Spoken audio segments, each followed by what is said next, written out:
when is Isaiah Thomas going to move to the 2-1-6 officially? And, you know, what's the holdup here? Are the Cavs, are they trying to push this thing a little too far by trying to get this deal sweetened? Should they just take it as is? Well, I guess they didn't realize that Isaiah Thomas missed playoff games because he injured his hip and that he was not going to get surgery. So, therefore, he's not going to pass a physical.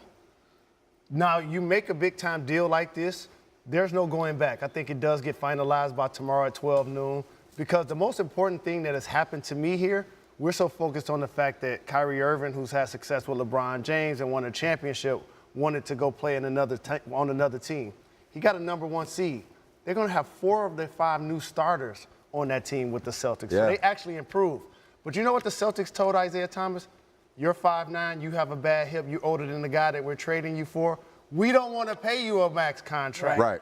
And so when he showed up with the slides, with the Brinks truck on him and the money, they was on the phone. Yeah. They was like, you know what, we got something for you. What they knew, so I'm encouraged to watch how he's going to be motivated to come out and play big-time basketball. As if that chip on his shoulder weren't already big enough. He talked to Woj, and he had this to say about that hip. He said, I am not damaged. I'll be back, and I'll be the same player. I don't know what the Cavs organization is doing. It's out of my control.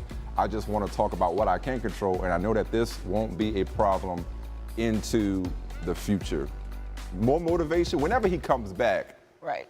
Can you imagine, like, even more fired up Isaiah Thomas? Yeah, I don't think he will show any signs. I mean, once he's fully healthy, I mean, I don't see why he wouldn't be as extra motivated as Mike talked about. Do you? Absolutely. And they're in the same conference. When you trade and you go against, you trade all-star level players, they get a chance to not only face one another, but they're going to face each other in the conference finals. I would say imagine a Cavs-Celtics series now, right? Absolutely. And so Isaiah, as you mentioned, will be motivated. Look at it like this.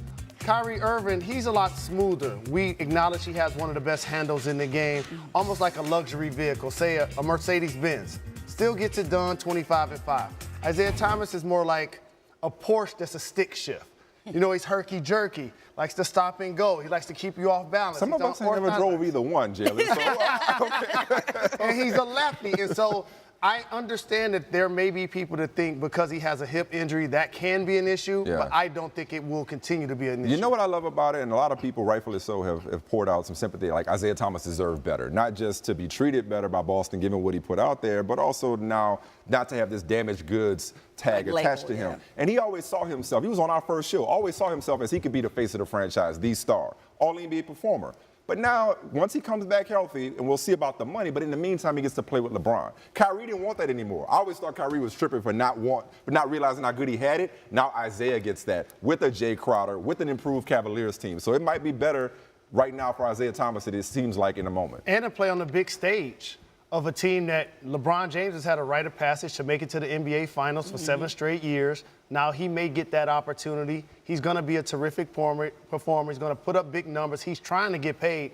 And what you mentioned, the tragedy he dealt with by losing his sister, as somebody that's been traded 4 times, you learn, I think Sauce Money said it, you what the game made you, not what the fame made you. And you have to realize that it's not personal. Because in the NBA, guess what doesn't happen when you get traded? They pay you less money. Yeah. The contract is exactly the same. So you show up and you do your work.